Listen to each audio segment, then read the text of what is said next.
kí gbogbo ọmọ Oòduà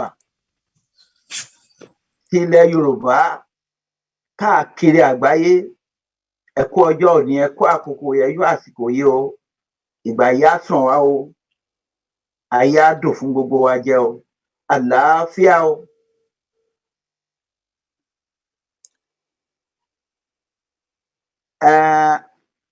Èmi ni ọ̀gbẹ́ni náà tí à ń pè ní Babátúndé Adéṣẹ́gun ọmọ Ade-Banjo, Aare-Olorogun ti ilẹ̀ Makun-Sagamu, ààrẹ Apapo-Omo-Oodua. Apapo-Omo-Oodua yẹn ni àpéjọpọ̀ àwa ẹgbẹ́ ìjàǹgbara ilẹ̀ Yorùbá tí a ti dá sílẹ̀ láti 1998 lábẹ́ olùdarí ńgbà yẹn. Ade-Banjo FNIPR tí wọ́n tún wá jẹ́ ààrẹ fún Olorogun of Makun-Sagamu. Bẹ́ẹ̀ ni wọ́n tún jẹ́ ààrẹ àpapọ̀ fún ọmọ Oòduà léyìí tí ó jẹ́ federation ti ọmọ Oòduà, àpapọ̀ àwọn OPC, OLM, ONC, Àgbẹ̀kọ̀yà àti bẹ́ẹ̀ bẹ́ẹ̀ lọ, eléyìí tí wọ́n dá kalẹ̀ ní ọdún 1998 ní abẹ́ olùdarí late comrade Ọláòní, kó tó wá di wípé late bàbá Ọmọjọlá tún wá gbà á, kó tó wá di wípé wọ́n wá gbé fún àwọn náà ní since 2005. Àwọn ni bàbá wa tí ẹ ń wò ní orí ètò ní òní. Kí òní gangan tí a fẹ́ treat, òun náà ni bàbá pè ní Gleaning from the sociological evolution of Yoruba/Oduduwa nation of West Africa since amalgamation of Nigeria in 1914. So, bàbá, àwọn aráalé mo ti dárúkọ yín fún wọn, wọ́n ti mọ̀ yín, kódà àwọn èèyàn tún ń gbé sàkárà wípé àwọn tí bàbá nígbà kan tọ̀. Bàbá, mo fẹ́ yọ̀ǹda floor fún yín báyìí fún àwọn ọmọ Oòduà tí wọ́n fẹ́ mọ̀ nípa wípé níbo ni Yorùbá ti bẹ̀rẹ̀, tí wọ́n ti so wá pọ̀, tí wọ́n ti fi agídí àti ìjàngbagìdì tí wọ́n ti fi so wá pọ̀ ní ọdún 1914 títí di àsìkò yìí tí Yorùbá sì wà nínú wàhálà hílàhílo. Ṣùgbọ́n a rí wípé àgbàlagbà tó tún mọ̀ nípa ìran Yorùbá, tẹ́ ẹ mọ̀ nípa ohun tó ti ṣẹlẹ̀ ṣáájú, òun náà nìyí. Tó, mo fẹ́ kí ẹ bá mi yànnàná ọ̀rọ̀ yìí fún àwọn ènìyàn. Kódà mo fi floor lẹ̀ fún yín báyìí bàbá. Àgbájú yín dà o, ẹ ṣé púpọ̀ bàbá. Ẹ ṣé olótùú. Ọ̀rọ̀ ilẹ̀ Yorùbá, ilẹ̀ Oòduà, ṣùgbọ́n àjálù kan tí mo lè pè ní àjálù kan dé bá wa ní 1914. Kò kúkú ṣe 1914 yẹn, láti bí ọdún bíi méjì mẹ́ta kan tó ọdún yẹn tó dé ní gbogbo ẹ̀kọ́ yẹn ti ń ṣẹlẹ̀, àbí ọdún púpọ̀ pàápàá, nígbà tó àwọn òyìnbó akónilẹ́rú tí wọ́n ti ń wá, tí wọ́n ti ń ṣe oríṣiríṣi. Ṣùgbọ́n wọ́n wá mú dé òkókòndòrò kan ní ọdún 1914, precisely Thursday, January 1st, 1914. Thursday, 1st January 2014. Nǹkan tó ṣe pàtàkì ní ọjọ́ yẹn ni pé cosmic experiment ni nǹkan tó ṣẹlẹ̀ yẹn, nítorí gbogbo nǹkan tí a bá ń ṣe láyé ló jẹ́ pé àtòdì ọ̀run ló ti darí wá. Cosmic experiment yẹn tó jẹ́ pé Lord Lugard àti àwọn ọ̀gá ẹ̀ lókè lọ́hùn, British colonialists, tí ó propose fún pé Northern Protectorate àti Southern Protectorate tóun administer yìí, ẹ jẹ́ kó ń papọ̀ sójú kan náà, wọ́n ní ìyàwó ẹ̀ Flora ló suggest pé kó pè ní Nigeria. Yes, gẹ́gẹ́ bí èèyàn who perceive beyond the cosmic curtains. I'm a mystic and I'm into astrology and such sciences. Torí tí èèyàn bá máa lè sọ̀rọ̀ nípa ilé ayé, ó gbọ́dọ̀ mọ̀ nípa irú àwọn kan bẹ́ẹ̀. Kì í ṣe pé ká kàn jókòó ká máa wo ordinary mathematics and so on. You must see beyond the cosmic curtain. Gbogbo àwọn tí wọ́n ti ń ṣe olùdarí ayé yìí wá ní gbogbo ní ìtàn, àwọn èèyàn tó jẹ́ pé masters là ń pè wọ́n. And Awólọ́wọ̀ tó gbìyànjú fún wa náà, he was a master. Ní level tó iṣẹ́ tí a hàn tí a rán. So experiment ọjọ́ yẹn tí àwọn èèyàn bá jókòó tí wọ́n bá wò ó, experiment tó jẹ́ pé a fẹ́ dá ilẹ̀ àwọn èèyàn dúdú sílẹ̀ tó máa ju gbogbo orílẹ̀-èdè èèyàn dúdú míì àti pàápàá tó máa lókìkí káàkiri àgbáyé ni. Jupiter, Saturn àti Sun incidentally wà ní the same constellation. Nǹkan tí ìyẹn bá produce nǹkan ńlá ni. But unfortunately, calamity ni ó já sí fún àwa ọmọ Yorùbá, àwa ọmọ Oòduà, nítorí pé kí ni? Bí ìgbà tí a bá dá àwọn àgùntàn àtàwọn hyena tàbí àmọ̀tẹ́kùn pọ̀ sójú kan náà ni ó ṣe ló já sí. Ṣùgbọ́n Odùduwà fúnra ẹ̀ náà tó nílẹ̀, òun náà is a cosmic personality too, and ó rí gbogbo nǹkan tó ń lọ. Ó níwọ̀nba nǹkan tí individual principality lè control within the cosmos, but you can influence. Òun náà ya kó sínú ẹ̀mí, wọ́n bí 1909, wọ́n sọ ní Jeremiah Ọbáfẹ́mi Awólọ́wọ̀. Bó dẹ̀ ṣe ń dàgbà sí ni ọ̀rọ̀ amalgamation kan ilẹ̀ Yorùbá yẹn tó ń lọ. At appropriate time, wọ́n bẹ̀rẹ̀ iṣẹ́ wọn pé experiment tá à ń ṣe yìí, bó tẹ̀ jẹ́ pé nǹkan tó ju tiwa lọ, àwọn ọmọ Yorùbá gbọ́dọ̀ ní ààyè tí wọ́n ń bẹ̀ tó dáa. Ìyẹn ló bí gbogbo akitiyan tíró ọ̀hún Awólọ́wọ̀ ti ń ṣe láti 1940. Tán dẹ́gbẹ́ ọmọ Odùduwà sílẹ̀, tán dá Fẹ́nifẹ́re sílẹ̀. But àwọn kọ̀ọ̀kan tó jẹ́ pé àwa tá à ń ja ìjàǹgbá lẹ́nìí, tá à ń ṣe òṣèlú, tá à ń ṣe tá à mọ̀, ni pé àwa náà gbọ́dọ̀ lè ríran ká wo ẹ̀sìpẹ̀tọ́rọ̀ àwọn kan sọ lẹ́nìí, wọ́n á máa justify ara wọn pé kò sí nǹkan tó dáa tó pé gbogbo ní gbogbo àgbáyé yìí, ibi tí àwọn èèyàn dúdú pọ̀ sí jù tó ṣe pé òun ní Nàìjíríà, nǹkan tó yẹ kó continue. But then tẹ bá wo irú àwọn èèyàn tó wà ní experiment yẹn, ẹ rí i pé ó ṣeé ṣe kó má jẹ́ experiment tó máa continue láéláé.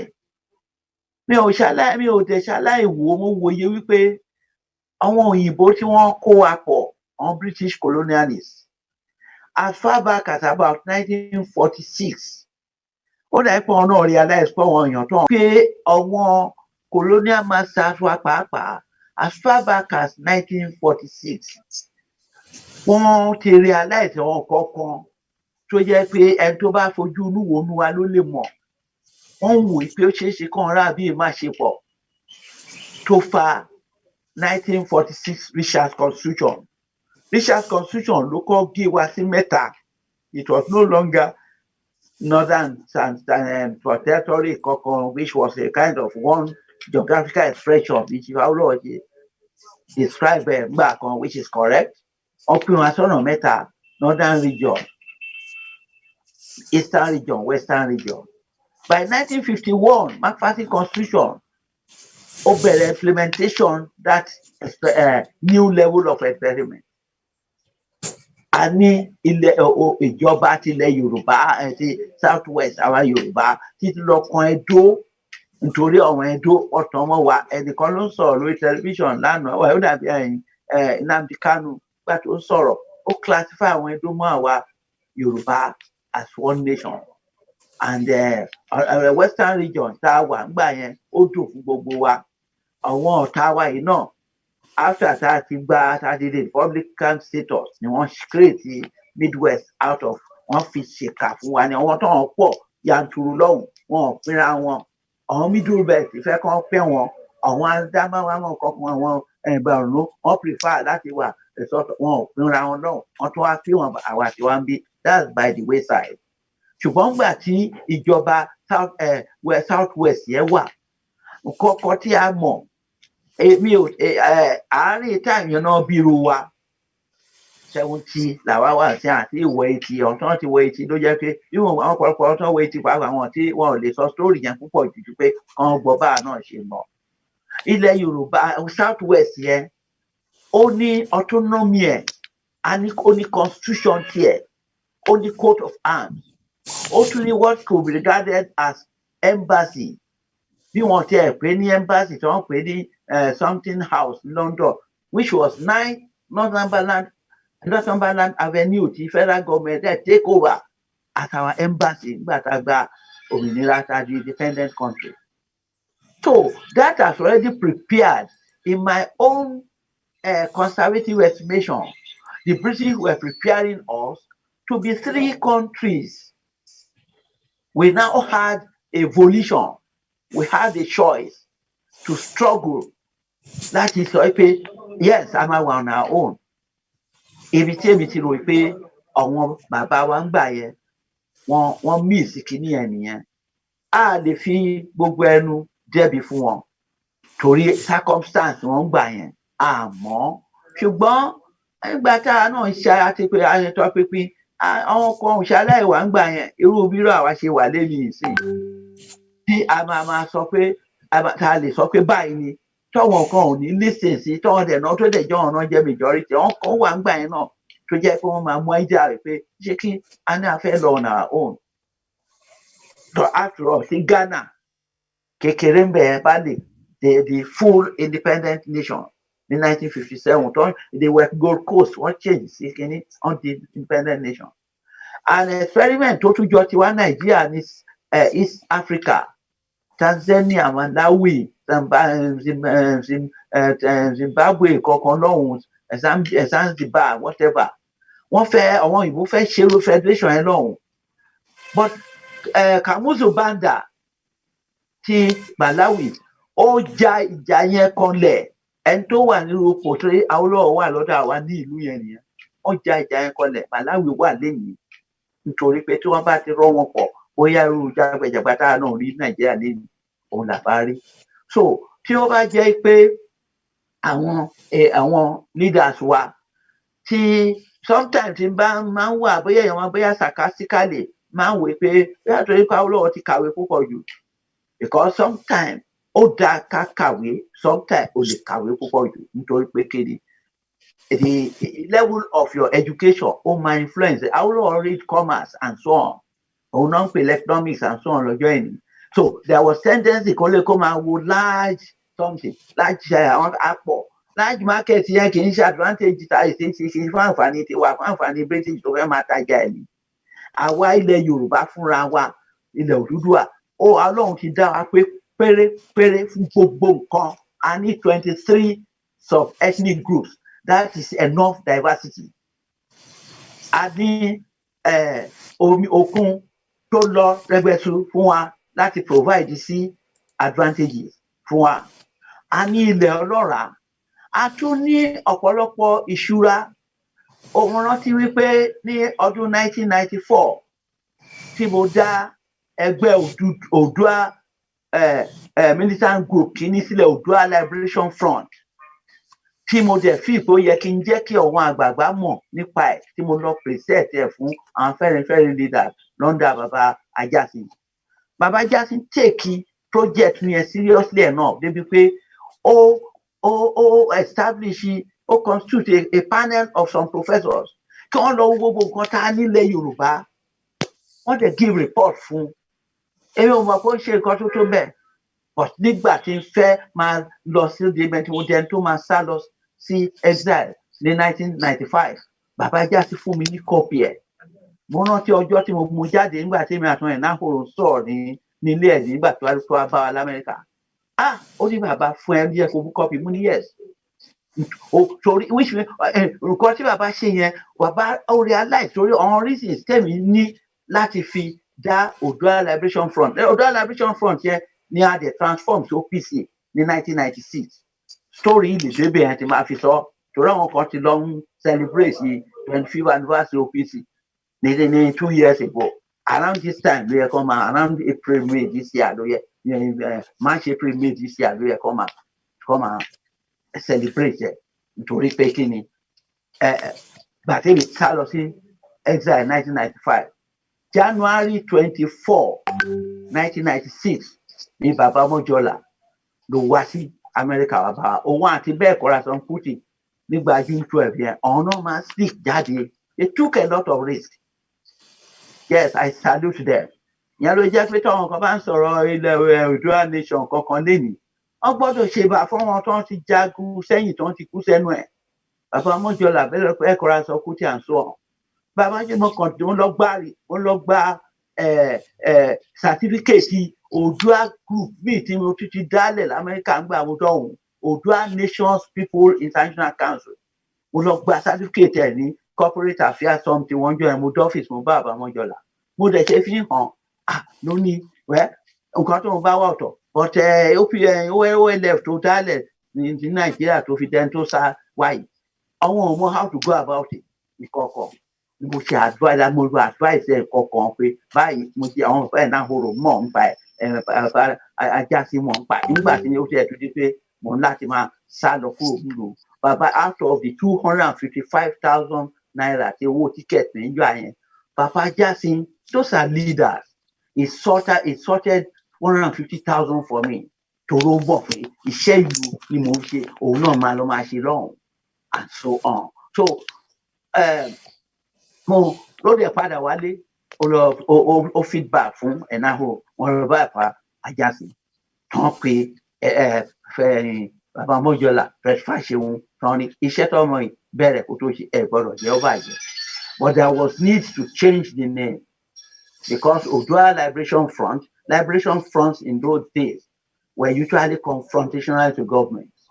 And wọ́n dẹ̀ mọ̀ pé ara nǹkan tó yẹ pé àwọn tó ń wà ní government tó wọ́n tún jẹ́ contemporaries mi ní military, I'm a retired military officer and so on. So pé kí ni wọ́n change OPC. But that's a different story. So bá rí àwọn míì lé ní tó ń braga tó pé kankan they don't even know àwọn tó ń dẹ̀ mọ́ láàrin wọn. One ní sòtọ́ wọn ní sọ pé báyìí ló ṣe that is right the way side. But kọ́tí the bottom line ni wípé ilẹ̀ Yorùbá a ní what is more than enough to be on our own and in fact it was a calamity for us to have been part of that experiment tó jẹ́ pé a tún ní opportunity láti kúrò nú ẹ̀ in the 1950s tí a kúrò. Gbogbo ètò àjálù tó ń ṣe later láti 1963 kọ̀ọ̀kan ẹ̀ torí pé kì í ṣe ibi tó yẹ ká wà ní that's the bottom line. We should not be part of the nonsensical unworkable arrangement tí wọ́n pè Nigeria which has now totally collapsed. The experiment was to last averagely 100 years. Around 1985-86 or so kémi tó kúrò ní Nàìjíríà ń bí lọ sí UK lọ sáàbù Pan-African Congress Movement Executive Committee in England for 1.5 years. The experience ọ̀hún ni mo fi wá dá Oodua Liberation Front lẹ̀ ní ngbà tí ọ̀rọ̀ June 12 bẹ̀rẹ̀ ń bí. Tí ó bá like I'm saying tí àwa Yorùbá bá realize wípé experiment yẹn pé is something that will not favour us. Ó ti expire ní 2014 a ti discuss expiration kankan ẹ̀yìn èmi Professor Okun-Swa àwọn tó ń gbọ́ mi tí wọ́n bá mọ high parapsychologist Professor Okun-Swa Professor Yewole and other professors of the Department of University of Lagos under the coordination or moderation of Professor C.S. Momo on NTH and FM program around 1985-86 àti discuss discussions ń gbà yẹn àwọn ẹlòmíín wà tó ń gbọ́ lédi wọ́n ti tán máa ti dàgbà tó máa ń wo programs wọ́n máa ń wo bọ́ yẹn pop yes pop Ade-Banjo nígbà yẹn. I was just in the 30s, but because I've become a master at the age of 20, at the age of 31 in India, I was, sort of. But tí Ọlọ́run bá fẹ́ lu ẹ fún nǹkan, á gbé ẹ dé ọ̀nbi tó máa lọ. Ní ìbí rán mi lọ sí India lọ fún courses mi. I came best among the courses, but I'm also into preparation for leadership and mastership.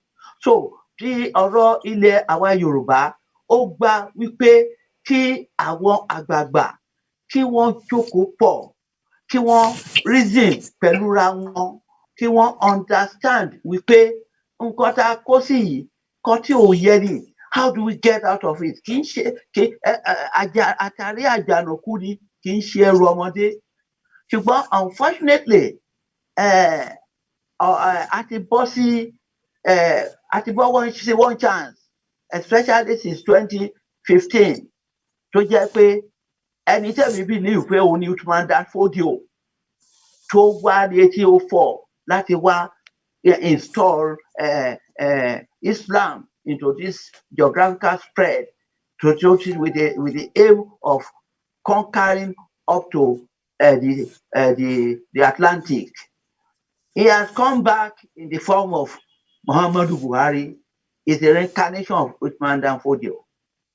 That reminds me, pé ńgbà tí Chief Awo-Olorogun kú ní 1987, I branched out mo wà lórí South Pan-African Congress Movement of South Africa ní UK, equivalent in ADECO tí wọ́n bá ṣe ní ADECO l'America tó wọn other countries. Àná ọmọ kí n tó ń bá wa ṣe àtọ́ ń gbà yẹn tó ń tẹ̀ ṣe Nàìjíríà tó ń bá wa tó ń ṣiṣẹ́ pẹ̀lú wa. Èmi náà ṣe pẹ̀lú ọ̀yẹn ní UK, wọ́n pàdé mi ní Geneva ní October 85 during 40th anniversary of United Nations. Wọ́n dẹ̀ invite me wọ́n fún wọn lecture ní May 1986, African Liberation Day. Ibẹ̀ ní ọ̀rọ̀ èmi kan ti click, and I spent 1.5 years there. In between, mo wálé fún ti tòkun Chief Awo-Olorogun.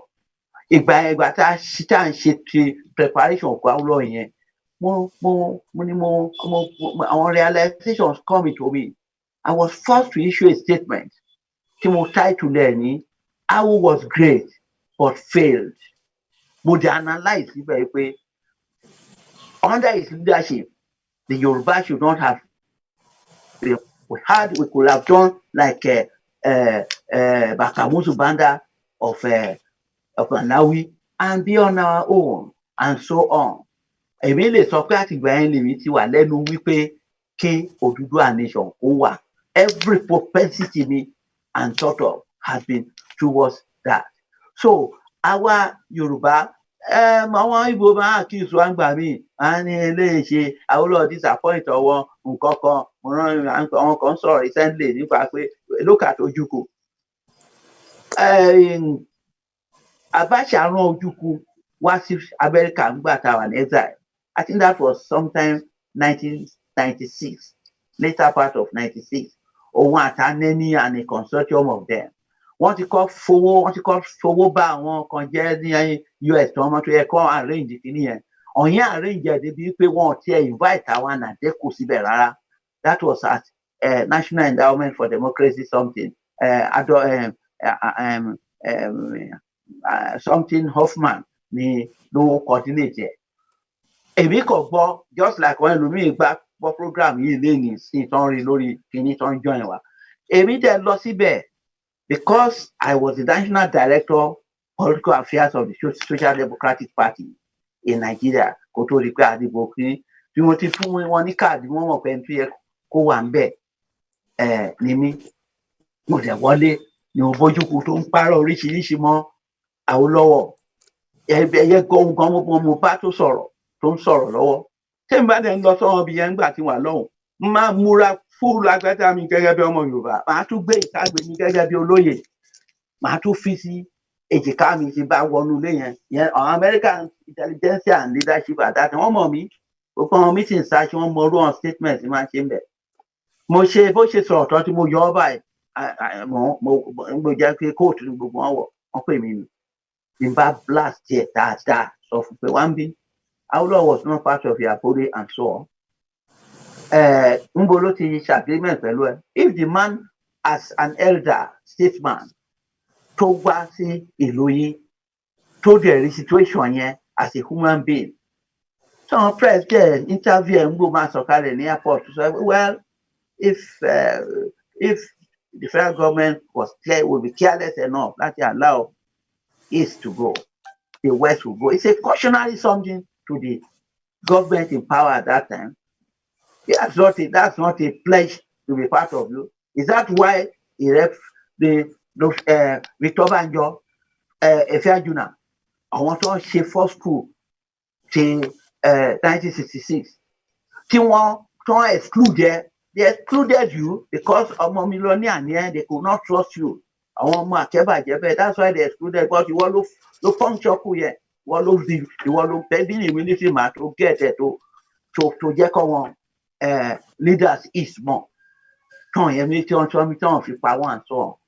So ọ̀rọ̀ wa ní ilẹ̀ Yorùbá ó gba kátúnrò àwọn àtàdé tó dẹ̀ concept tó kàn dẹ̀ dùn mí bẹ̀ ni pé there's some level of conservatism on the part of some of our leaders especially àwọn Afẹ́nifẹ́re leaders they are a bit conservative well for their position has always been restructure that is ibi tó wọn fi arrangement sí pẹ̀lú bàbá Awólọ́wọ̀ ọjọ́ yẹn ibẹ̀ yẹn náà wọ́n sì dúró sí in that area I would say they have to be born again on a very close quarters màá sọ fún wọn wọ́n máa ń bá bàbá Ade-Banjo sọ̀rọ̀ I appreciate the elder statesman bàbá Ade-Banjo because ní 2017 tí wọ́n fi ọ́ ní ìlò initiative láti lè impress on the government wípé kan restructure Nigeria tó ń pe restructuring summit sí Ìbàdàn èmi wà on sick bed in a specialist hospital ní Kubwa ní Abuja ìbéèrè tí mo gbọ́ ń pa ẹ̀ ó yẹ kémi náà wà part of it tán wọ́n invite ẹgbẹ́ mi especially Apapo-Omo-Oodua which I belong to mo tẹ̀ the secretary general kó lọ bá wọn máa ṣe àwọn meetings but nígbà tí mo reflect lórí sick bed mi I send message across down send owó sí secretariat Ìbàdàn mo send owó sí ẹgbẹ́ tèmi tí mo dálẹ̀ again gbà mo dé láti exile 1998 that is Oodua National Congress mo sọ̀tọ̀ pé kàn prepare kàn lọ demonstrate níbẹ̀ àwa Yorùbá làwọn mẹ́ta sọ pé restructure kàn lọ demonstrate pé restructuring is too late and they went there I appreciate the maturity there was no hostile anything they even called some of them pé kàn wá sọ̀rọ̀ George Akínọlá tó wà pẹ̀lú bàbá Akíntóyè lẹ́nìí in their ìlànà ọmọ Oòduà ó sọ̀rọ̀ on behalf of Yolicom tó rà ti dá kankan ń gbà yẹn ta pé Yorùbá Liberation Command oríṣiríṣi ọ̀nà láti ń gbà in the past since 1998 nípa ọ̀rọ̀ pé kí ilẹ̀ Yorùbá kó wà wọ́n sọ̀rọ̀ ń bẹ̀ ń jọ yẹn bàbá ìtàn tí mo dẹ̀ dé about 2 weeks after mo lọ bá bàbá Ade-Banjo I was impressed nígbà tí mo sọ fún bàbá pé ìsọjí pẹ̀lú service ṣe mi ò sí lé ní kankan mo tẹ̀ gbọ́ pé there was a kind of distraction pé bóyá àwọn kan wá sọ pé distraction is too late kankan bàbá yẹn máa dáhùn ó ní it's not a distraction ló dá bẹ́ẹ̀ ó ní àwọn tó ń bá sọ̀rọ̀ á jẹ́ kó mọ̀ pé bí àwọn tó ń jágbàgbà sọ wípé àwọn kan the younger generation have a different thing which may not sort of. Baba, I was highly impressed by that his reaction. At that moment, which I tell more more direct way, demonstration and so on. So, Ibita the Bede lady, there have been no all over I left US about middle of 1998. Nígbà tí àwa Nàdẹ́kò decide pé almost about 3 years now, already 5 years, we take off for a ride, and we are in exile. We must do something. And they organized training in Ghana, which was West Africa, and I was appointed head of training West Africa on deployment in Ghana. I was heading that training which was going on at the time. The Abacha àti Abiola, tí àwọn powers that be decide láti eliminate one so that they can have their own solution to Nigeria's problem. I highly say that no autobiography because àwọn èèyàn kàn mọ̀ pé Abacha kú, Abiola kú. It was a plan by some powers, the police of the world. Láì dárúkọ wọn, wọ́n dẹ̀ wọ́n mọ àwọn kan mọ̀ wọ́n. Àwọn náà ṣe meeting lọ́hùn. Wọ́n ní kí ló ṣẹlẹ̀ ọ̀rá bíi ṣé bàbá tó and we held a meeting ní January 29-30 in New York. Tó jẹ́ pé it was organized by Council on Foreign Relations of the US Department of State. Àṣẹ gbogbo àwọn láti Nàìjíríà bí Mrs. Priscilla Kuye tó jẹ́ òní chairman Nigeria Association gbà yẹn. I salute that woman. Àwọn obìnrin bí ọkùnrin nìyẹn. Kò mọ̀ kí òun bá lóun lọ sí Amẹ́ríkà wọn ò ní fóun visit wọn ò ní wọn stop òun bí. London ló kọ́ lọ ibẹ̀ ló tún negotiate kìíní tó bá wa. Abdul Oro of the CLO ìyẹn náà wà. Then Professor Akiyemi, who was the spokesperson of Nadeco abroad, was there, and Sane was there.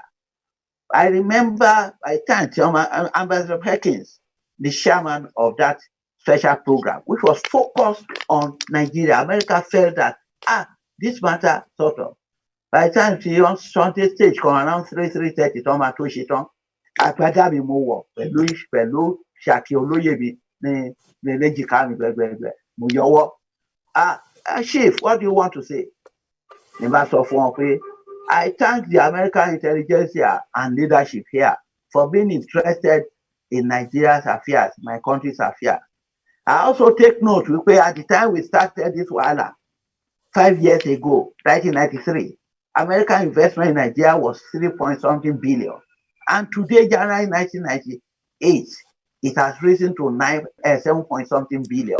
Even though one support our Nadeco, that is fighting the tyranny at home. Yes, your investment was growing in Nigeria from 3-point-something in 1993 to 7-point-something. Only thank you very much.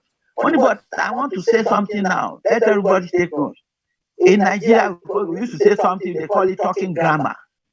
We have been talking grammar this morning. And that simply means that we have been philosophizing and theorizing on an issue that is touching on the future of some generations and so on.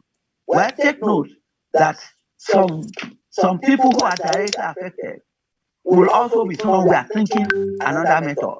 Àwọn alágbára ayé ń gbà yẹn wọ́n rò pé nǹkan tó ń lè ṣe ni pé káwọn mú àwọn méjì tó ń jẹ́ principal actors kúrò Abacha àti Abiola kọ́ make sure pé ilẹ̀ Yorùbá ló produce the next president láti pacify wa.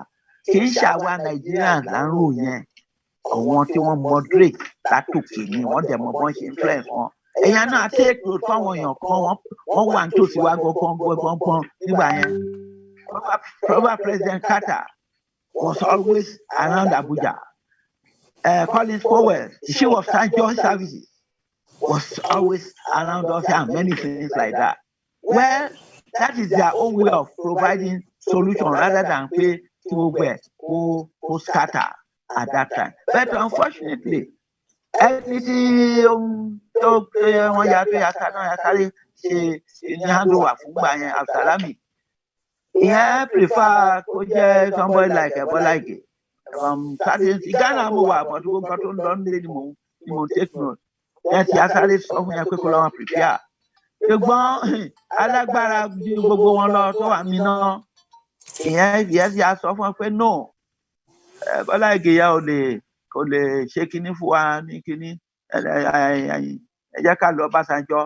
Is a man who can be is a total Nigerian. You see, gbogbo àwọn tó ń jẹ́ generals wọ̀nyẹn tí wọ́n ti ní indoctrination in the early 60s, immediate post-colonial indoctrination nípa ọ̀rọ̀ Nigeria.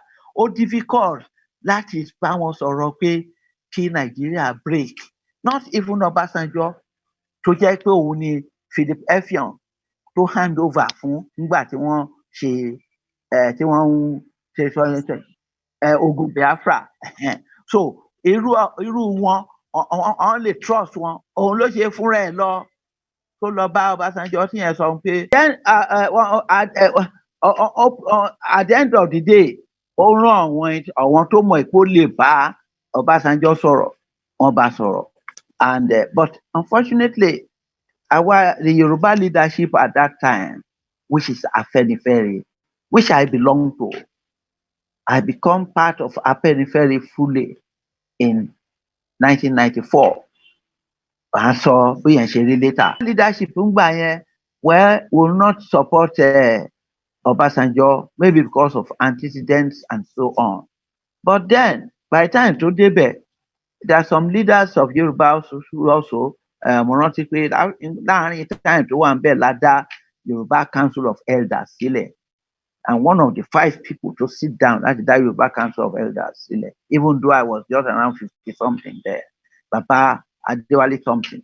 Ẹgbẹ́ mi la fẹ́ dálẹ̀ tá à ń lo ilé bàbá yẹn, but Baba, a highly respectable gentleman, a master, irú wọn sọ̀tọ̀, tactically ó hijack yẹn lọ́wọ́ ó dẹ̀ sọ di nǹkan mi àti tó di pa la tún sọ fún pé ẹ̀tẹ́mi náà nominate àwọn èèyàn láti Ogun State kankan and àwọn that YC wọn cooperate pẹ̀lú Ọbásanjọ́ to an extent, but then problem wa ngbà yẹn ni pé Ọbásanjọ́ could not fulfil the obligation that Yoruba would want. What Yoruba would want at that time through Nadeco and other something was to have a sovereign national conference.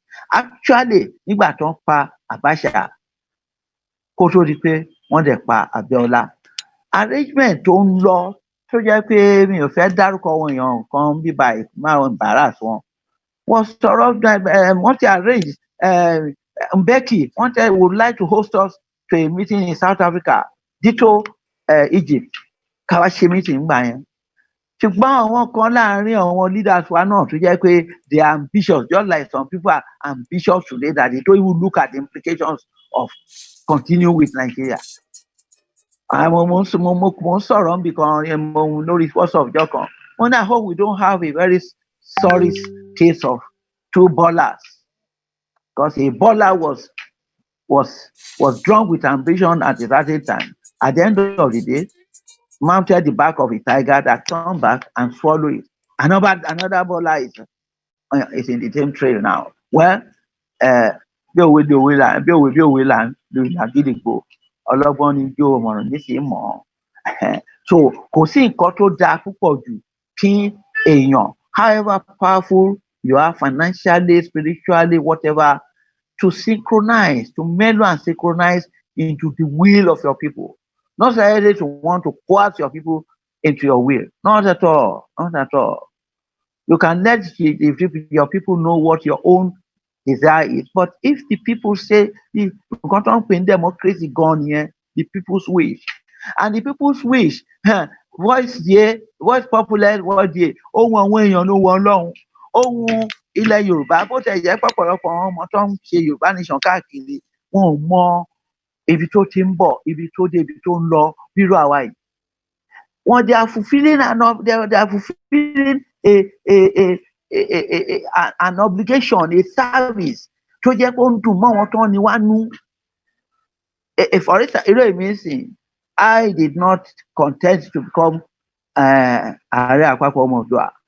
Baba Mojola, who was leader of Apapo-Omo-Oodua, died in 2013. And for 2 years, nobody was actually as a leader. So Baba Mojola took more potentials, and I was a principal actor in the formation of Apapo-Omo-Oodua in 1998. But Adale to take over after Komolaoni. So for 2 years, nobody was actually coming forward. Ni wọ́n phone me sometime in 2015. Láti secretary àti Ìbàdàn wípé leader, well, láti ọdún méjì sí kò sẹ́kẹ́ni tó rí lè ṣe pé ó leader kankan, Màmá Awólọ́wọ̀ ló kù yìí. Àwọn náà ní role láti play and so on, and they had decided láti fẹ́ sọ̀tọ̀ àwọn ọ̀jọ̀gbọ́n Ọ̀rúnmìlà priest. Torí ìfẹ́ pé babaláwo is already bastardized but the Ọ̀rúnmìlà priest wọ́n wà ní secretariat nísìn àwọn ń gbé orúkọ àwa tá a tọ́jà pé a ṣe kí síwájú wọn nígbà tó kàn mí ó lé mi ni my head was not so good then the spinal cord something tí mo ti sustain lórí ọ̀rọ̀ Oòduà nation yìí náà ní gbàtà ṣe constitution Yorùbá constitution tí mo lọ present ẹ̀ ní OGTV tí mo padà bọ̀ sí Ṣàgámù tí mo ní accident ara ẹ̀ náà ni àìsàn òun ló ti incapacitate me physically to an extent tó yẹ pé ó lé that I am a very strong spirit ìyẹn jẹ́ kí mo máa ṣe gbogbo tí mo ṣe some other person yìí dà kó ti kú ọkọ tí mo wà mesmerize ibì kan and so on so wọ́n ní èmi kẹ wọ́n ní nígbà wọ́n bá gbé fóònù wọn ní babaláwo ní ẹ bá ní nǹkan kan mo ní akílẹ̀wé ó ní òun ní ló wá ka gbogbo ló kì í fáyẹn lọ ló kì í bọ̀ nǹkan kan ló ní tọ̀tọ̀ mo ní wẹ́ ọmọ Yorùbá ní mí o Ifá ò gbọdọ̀ sọ pé bẹ́ẹ̀ kéèyàn sọ fóun ò ṣe but that was how I accepted it so I have not battled for it I have not doing ṣe pé bóyá lọ scheme kankan that is where I have my reservation nípa ọ̀rọ̀ Professor Akitoye last time tí ẹnìkan ló wà náà tá a mọ̀ pé tó lọ scheme pé òun wá a new leader we need a leader of Yoruba that's obvious we have needed it for some time but the manner of need of it emerging cannot be through the back door cannot be by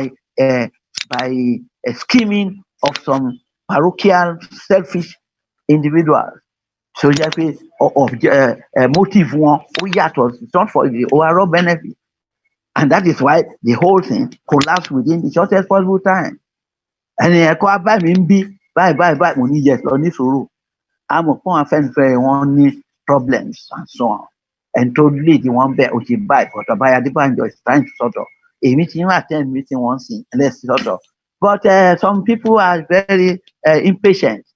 The next thing kọ́kọ́ run the best ṣe kínní and some people even bí ìgbà táwọn èèyàn dalẹ̀ the next thing la gbọ́ pé Yorùbá World Congress which we normally have as a ad hoc something occasionally it was at a Yorùbá World Conference Yorùbá World Conference 2001 ní Cultural Center nìbàdàn tí ó jẹ́ pé àwọn Yorùbá láti Kótọ́nù Ghana Cuba Brazil all over the world wà láti adopt the Yorùbá national flag tí wọn kan tó lọ ń ṣe blue kankan arúmọjẹ kan sí they start flag that have green black red láti with the 7 stars in it láti adopt the Yorùbá national anthem and Yorùbá National Day 23rd September of every year àyájọ́ ọjọ́ tí ogun Kírìtì to end ní 1886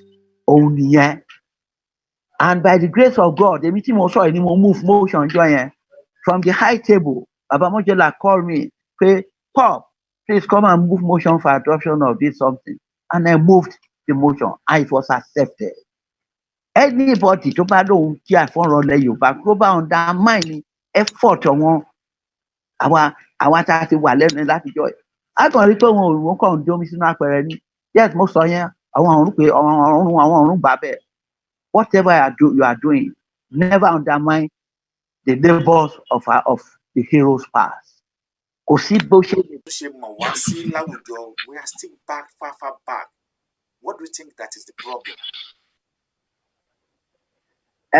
Well ó dáa bó ṣe béèrè léyìí problem wa náà ni pé wọ́n á ṣe ẹsẹ̀ gbé sometime one then a tètè realize wípé a ṣe ẹsẹ̀ gbé ká step back òun ni mo fi sọ and then àwọn èèyàn kan tí wọ́n ti ṣe for instance bàbá Ọbásanjọ́ wà bẹ́ẹ̀ nígbà tó ń ṣe land use decree how could Ọbásanjọ́ accept land use decree as head of state tí nílẹ̀ Haúsá lọ́hùn tó jẹ́ pé they are a conquered territory tó jẹ́ pé àwọn ẹ̀mà tọ́wọn Fúlàní fún wọn náà ní gbogbo ilẹ̀ ẹ̀mà ló máa fún yàn lẹ̀ kankan ní ọ̀dọ̀ wa nílẹ̀ Yorùbá bí the heritage is the land that oko ilẹ̀ tí bàbá filẹ̀ fún ẹni so tí àwọn bá wá mú àbá yẹn wá wípé kí gbogbo ilẹ̀ ti di ìjọba kó di tá a máa ṣe máa bẹ ìjọba kó tó fún wa lẹ̀. He should not have accepted that because the buck stop on his table is one of the major things which we must remove from. If in case, if by chance, by error, Nigeria might continue, that must be removed from there. And it's torí pé òun gbàlẹ̀ káàkiri òun gbàlẹ̀ lọ́tàbí ní Benue ní Calabar about 13 miles by 13 miles wọ́n sọ pé let them do kankan because these selfish motives òun ló máa ń tiẹ̀ àwọn èèyàn kan yẹn lẹ́lòmíì máa ṣe sọ gbogbo commonwealth of a whole state tó máa sọ di ti ara ẹ̀ and so on. If we can be selfless in whatever you are doing, I realize that we have a mission. If you I realize that I'm a Yoruba man today because heavens wants me to do something for the Yoruba race, not necessarily for myself. We faced a lot of challenges. I should have been ministers many times and so on. I was the National Director of Political Affairs of Social Democratic Party. A minimal constrict. I use the word constrict Abiola at the elections. Abiola had no plan whatsoever for any election.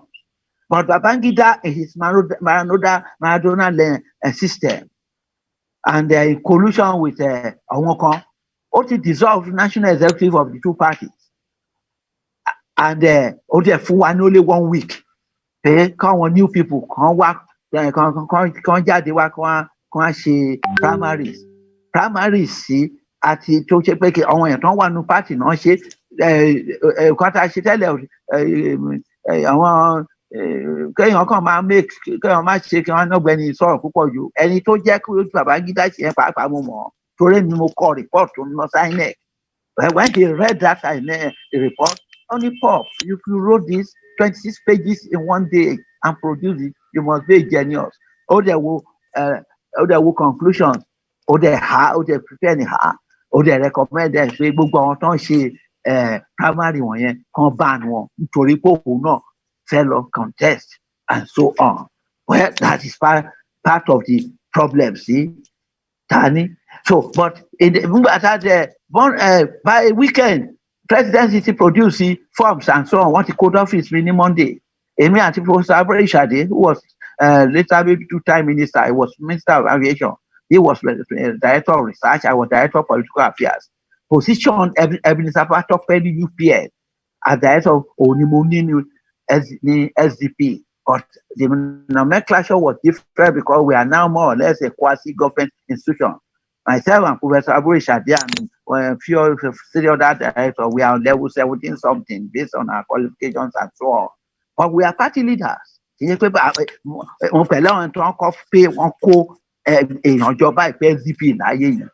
and so on. Work my way to reach that level. So Monday, Tuesday, SDP wa bere for and then go on till Laura NRC. My time Asule, the Oshoro Yibo of the North, Otilora and NRC. So Tuesday to Wednesday morning news. By Wednesday, I got to the office political director of me. We are in trouble. We have only 2 days after today any candidate. So if it has been Jack on day has been banned. Palai ban. We went ban. Benue forget about that man MK Abiola. MK. It's from my state. I was from the same state, but during the NPN days, he didn't have much. He had problem with the Yoruba and so on. But at what extent that Edo, because I have a duty to make sure that Southwest produce the next president. So, how do we get at him? Seminar within the past 2-3 months or so we'll get card here. If you can reach him, all right, that's all right. And they to continue. Ọjọ́ yẹn ni Sarah Jubril, a lady kan láti Minna, ìyàwó Brigadier Jubril láti Tápà ni, òun ló kọ́ gba fọ́ọ̀mù SDP. Òun wà ní ọjọ́ Wednesday yẹn, ó wá gba fọ́ọ̀mù. But that does not satisfy something. But the ìrọ̀lẹ́ pátápátá lọ́mọ yẹn pè mo ti padà sí quarters mi ló pè pé ọ̀gá I've got MK Abiola's son and the boy said that his father is in a foreign business trip abroad, maybe Netherlands. That he used to call man pè between 2 and 3 lórúkọ tí sì GSM báyìí ń gbà ẹ̀ pé tó bá pè wọ́n bá sọ. I went, that's all right. What can happen tomorrow? We have it. But the following morning, Thursday, about 9:35 a.m., ọkọ̀ fóònù kọ́lá fóònù ọ́fíìsì national secretary torí fóònù yẹn ni ọmọkùnrin yẹn lò. Èmi ni national secretary, èmi national chairman, èmi everybody tó rántí dissolve gbogbo wọn ti lọ. Okay, mi àti Aboríṣàdé. Even the director of admin, wọ́n second there wá láti ministry northern ní bóyá Sango can tap somebody kan ni. So, bọ́ndẹ̀ ṣe á pè mí níbà Kọ́lá Abíọ́lá bá ní am I speaking to the national secretary? Mo ní yes, yes, what do you want? Àwọn ní yesterday ẹnìkan pé wọn ó sọ òyìnbó yẹn wọ́n pè wọn láti bẹ̀rẹ̀ pé ṣé bàbá òun ní interest fún SDP presidential form pé òun dẹ̀ sọ pé well ó wà business trip pé tó bá dòru tó bá pé ó dẹ̀ ti pè and òun sọ fún and ó dẹ̀ sọ pé òun ò plan fún òun ò ní plan but from his discussion Kọ́lá ló lè sọ fún mi lénìí I believe èmi tí wọn fún bá sọ ọgbọ́n ìpóhùn ló pàṣẹ èdè bàbá ẹ̀ ó ló sọ pé tí fọ́ọ̀mù yẹn bá torí Thursday ni tí fọ́ọ̀mù yẹn bá máa close lọ́la tí ò bá dẹ̀ ju 100,000 kóun lọ gba fọ́ọ̀mù yẹn pé ṣé mo wà lọ́fíìsì wọ́n ní yes gbogbo òyìnbó tó sọ wọ́n ní àbúrò má bọ̀ wọ́n wà ń bí Kọ́lá ṣe wádìí yẹn tá a dẹ̀ ṣe ètò ó máa fọ́ọ̀mù kankan ó lọ sanwó fún fọ́ọ̀mù mo tún make sure pé mo tẹ̀lé lọ sí INEC torí INEC ìgbà yẹn tó rán ibìkan wà fún endorsement ó máa ṣe wàhálà wa. That was the beginning of June 12.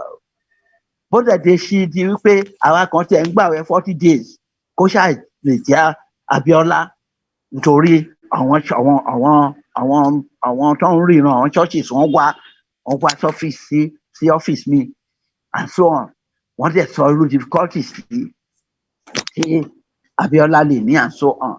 So that is how àwọn ẹlòmíín kọrí sí ìsìlẹ̀ ní nípa ọ̀rọ̀ June 12. Who don't know anything about how we started. So that is it. So if it boils down that if I use the word conscript because Abiola had no plan. In fact, later on, Babangida ti announced the election time ṣe kankan. Abiola ìṣọ́dẹ̀ pé ǹjọ́ kan mọ́ Wande Abimbola, the Senate president, to Senate leader, tó pè mí director. President Akade wa lóun fẹ́ bá ogun senator sọ̀rọ̀ lọ ṣe bó máa invite wọn sí suit mi ní Nikon suit my own I'm also opposite him tí gbogbo senator SDP látòrí ayù who ṣe gbogbo wọn wá èmi nìkan as the national director ni mo wà ń bẹ̀ tí ó ṣe senator and Ogunleye late Alhaji Ogunleye was deputy governor to Ọ̀ṣọ́bà ńgbà yẹn tó bá Abíọ́lá wá òtàn we started the meeting around 10:30 Abíọ́lá sọ story from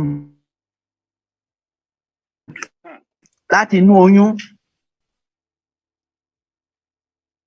ọmọ bẹ́ẹ̀ òun ṣe jẹ́ 23rd right ìjọ́kẹ́ tó di tó lo 53 days so gbogbo yẹn Abíọ́lá the election fúnra ẹ̀ why was it annulled? It was annulled not because I mean máa ń sọ fún ọ̀hún pé kí bàbá kì í ṣe Babangida ló annul election. Babangida ti try best láti stop Abiola at the primary level. Because nígbà táwọn ló sponsor King Gibe. Because Babangida ó mọ̀ pé Abiola bá di tó bá win election gẹ́gẹ́ bí ọ̀rẹ́ òun àṣọ owó ò lè ṣaláì hand over fún. So he sponsored King Gibe. Mo ń sọ̀rọ̀ pé ẹnìkan change report nǹkan lẹ́ẹ̀kan ẹ̀ tá à ń sọ̀rọ̀ ẹ̀yìn. Nígbà tá a wà ní Jos tá à ń ṣe primary yẹn Babangida knowing that Abiola lówó wọ́n dẹ̀ ṣí Central Bank Jos sílẹ̀ fún King Gibe. Ambulances tó ń fi kó wá láti Central Bank a kàn rí ambulance tó ń wọlé tó ń jáde ká ní máa stop ẹ̀.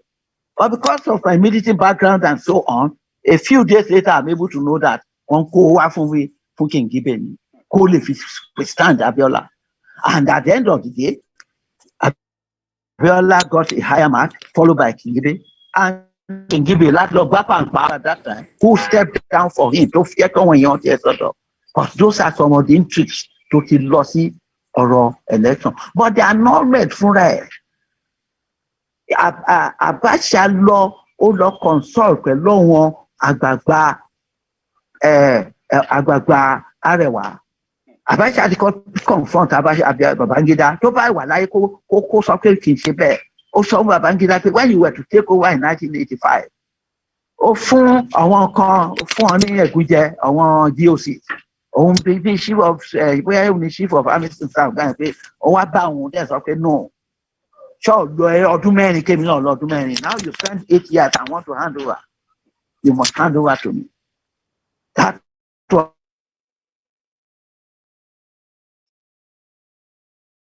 was the board of contention.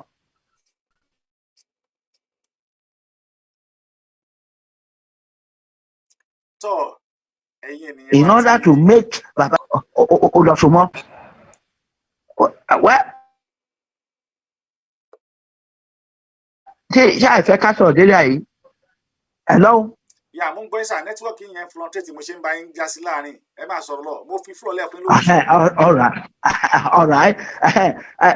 Ó lọ sọmọ kan náà àgbààgbà ìyẹn pé ìyẹn dẹ̀ sọ fún yín pé wá ń bí àwa ti búra pẹ̀lú Ahmadu Bello wípé ló jẹ́ ayé wa Yorùbá kankan ò ní di president náà kò ní head federal government so lọ make sure pé o lọ àná election yẹn.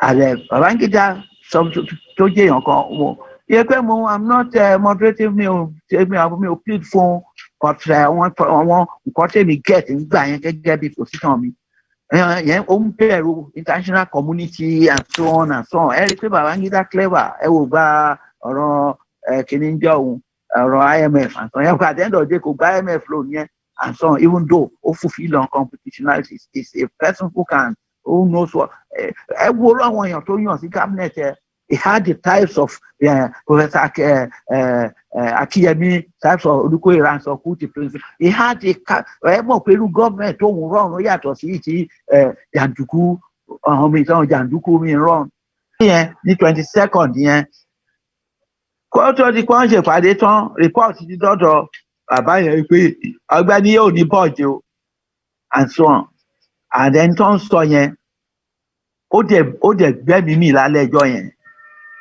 yóò sọ bí o lè prove pé kí bọ̀tẹ̀ mi àmọ́ if èèyàn bá dàgbà dé èjì kan ó lè gbẹ́mí mi láì tẹ̀ gbé nǹkan kan mi nítorí ó ti sọ pé ọkùnrin kì í ṣe lójú ayé ọ̀wọ́n àárọ̀ ọjọ́ kejì Babangida fẹ́ lọ síbi tó kú òǹtọ̀hún bó ṣe fẹ́ lọ wọ plane tó kúrò ní VIP kì í láti lọ wọ plane ẹ̀ ní l'Abuja ló ń pè why the press secretary ọ̀nàbùlé ní Nduka Irabor tó jẹ́ òní press secretary fún IHOMO the vice president ìyẹn bá yọjú and so all right get this into the air so to get this release decree so of so are hereby cancelled.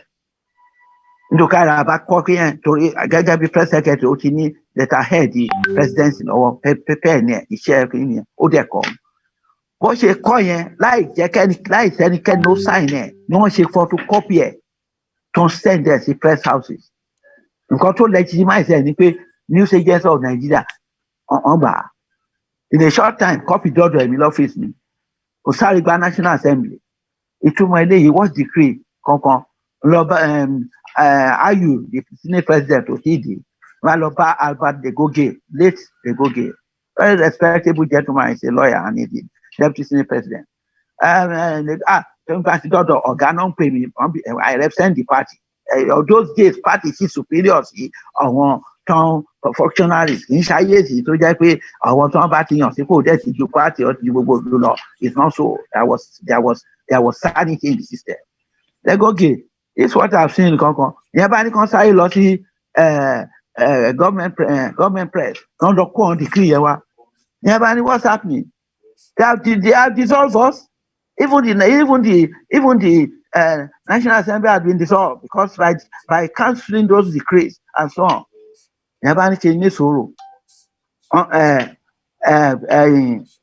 Senator Ayo the Senate president dé ìyẹn bá ní ká ní sòrò pé don't worry pàtí bẹ́ẹ̀ ilé tó gbọ́ pé president padà bọ̀ ló lọ bá yẹn náà ṣe tún issue special statement ní about 2:30 p.m. jọ yẹn tí wọ́n exempt National Assembly àti NEC but the parties and other structures dissolved and so on.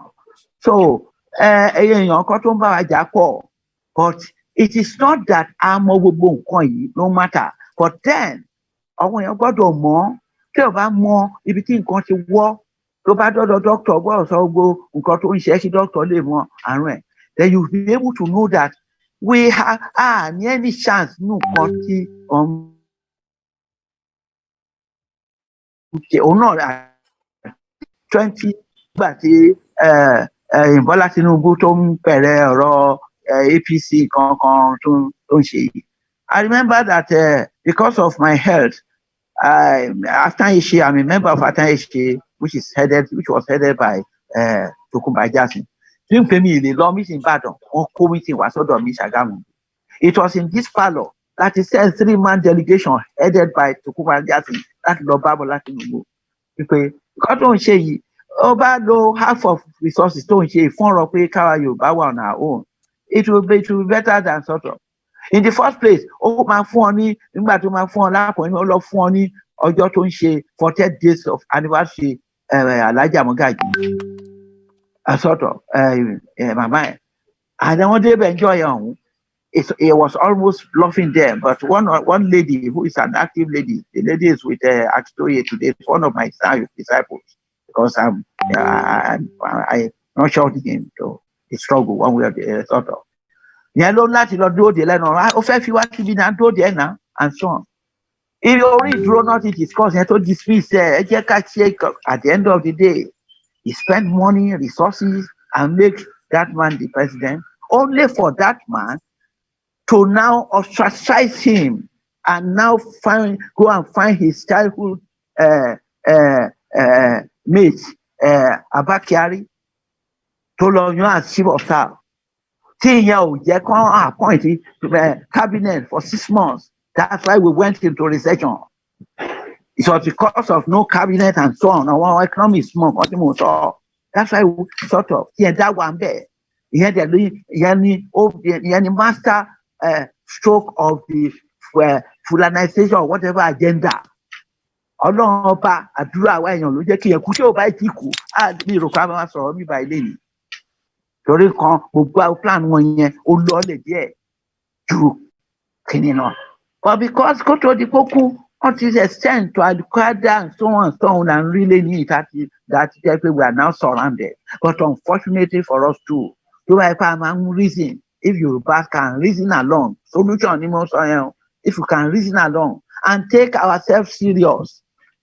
Káwọn máa wá bá máa ṣe exclude eléyìí exclude tọ̀hún marginalize eléyìí torí kó lè kó bá mi ó lè ṣe nǹkan kan fẹ́ yẹn. Wọ́n ìgbà tí Erelu tó à ṣe ti London tó ṣerú conference kan lórí kínní. Not only pé mo ò rí bí sọ̀rọ̀ ọjọ́ yẹn ó láti sẹ́yìn kínní sí wọn pé what we need mostly in Yoruba land today, we need to have a central leader. Somebody that all of us can know is okay báyìí ṣùgbọ́n ẹni tó máa gbọ́ nǹkan tá à ń lọ not a pretender or impostor the back door. That is why I was not happy 2 years ago nígbà tó rọ pé no needed a leadership. But it must be done in a way that èmi ti set off ní ladies here mo ti ṣe special constitution pẹ̀lú bàbá Ayọ̀ Ade-Banjo Professor wọ́n ṣe nǹka Elder Ayọ̀rìn and so on pé kí kátẹ́ káwọn bàbá yẹn kan papọ̀ sí ojú kan náà ká sọ̀rọ̀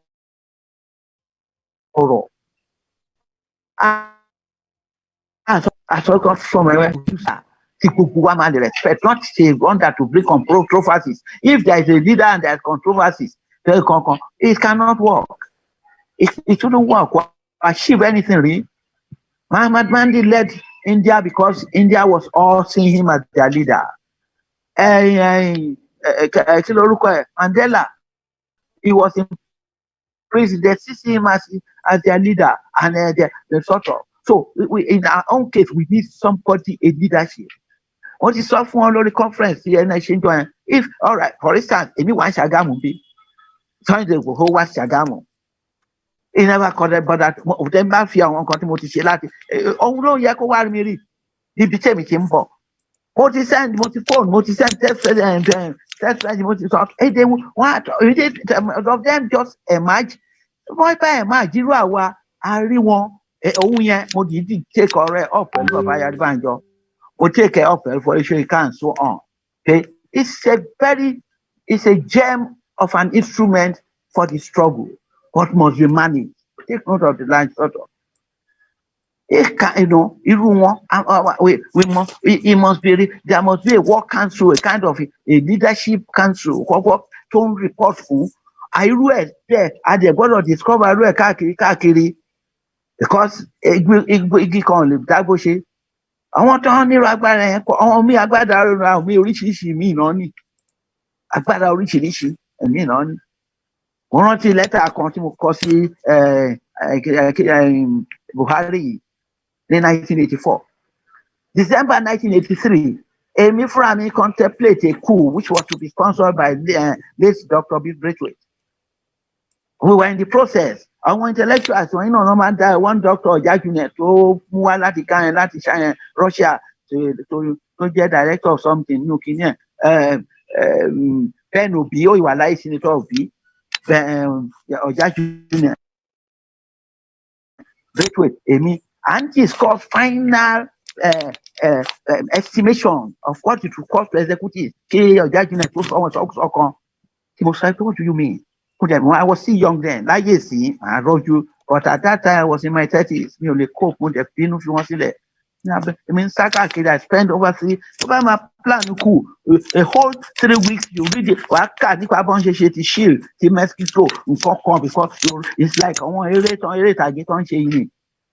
Can pass through go. But along the book on so far, she come me my plan. Before we know, our generals. They took over on the last about 2 weeks later. At the end. Tí ń gbọ́ wọn látàrọ àwọn náà ni bàbá wa Chief Dr. Paul Baba Ade-Banjo tí wọ́n jẹ́ Fnipr àti Aare-Olorogun of Makun-Sagamu. FNIPR, I mean Fellow of the Nigerians of All Relations, apart from being military background, a professional public relations practitioner. All right, sir. I've been a fellow since 2001. Yeah. Gbogbo ẹ̀yin tí ẹ béèrè pé ẹ rí pé nínú ọ̀rọ̀ tí bàbá ń sọ wọ́n ti dáhùn béèrè yìí tẹ́ ní pé ṣé bàbá ń bẹ pẹ̀lú wa ẹ gbọ́rọ̀ tí wọ́n sọ pé kódà wọ́n ní àwọn fún wàrú Sunday Igboho kó tún pọ̀ sí i. Mo rò pé Stephen wọ́n ti dáhùn ìbéèrè yín bàbá wa pẹ̀lú dọ́tọ̀ bàbá àwọn ọmọ yín ní pé jẹ́ kí a fún gbọ́ láti tó nínú ọ̀rọ̀ tí wọ́n ń sọ gan ó yẹ kí ẹ ti mọ̀ pé wọ́n wà pẹ̀lú wa láti pé kí a gba Oòduà nation ṣùgbọ́n Yorùbá wọ́n ní ẹnu onípọ̀n òun náà ni àti gbọ́pọ̀n àwọn ọmọ yín wọ́n ti da ìbéèrè bolẹ̀ wọ́n ní wọ́n ṣàdúrà fún lọ́pọ̀ wọ́n ní ọ̀pọ̀lọpọ̀ ohun táwọn ò mọ̀ òun náà ni ẹ tún sítà fún àwọn ní ṣùgbọ́n pẹ̀lú gbogbo ohun tí ẹ ń sọ fún àwọn yìí wọ́n ní ǹjẹ́ ẹ ṣetán láti darapọ̀ mọ́ àwọn gẹ́gẹ́ bí àwọn ọmọ yín láti ti àwọn lẹ́yìn pé kí ilẹ̀ Oòduà kó ṣeé ṣe wọ́n náà fẹ́ mọ ibi tí ẹ dúró sí ń bẹ̀ ìbéèrè tí àwọn ọmọ yín béèrè nìyẹn. Ìdáhùn mi ni pé wọ́n máa bá mi wájú nínú ẹ̀ ni. Ẹ bá mi fún àbá ní lọ wọ́n ní ẹ máa bá wọ́n bá mi wájú nínú ẹ̀ nítorí pé kí ni nǹkan tí mo ti ń ṣe since 1987 because of you reduce. ẹ bá mi dá lọ́gbọ̀n ẹ gbọ́ tí wọ́n náà wọ́n ti ń ṣe since 1987.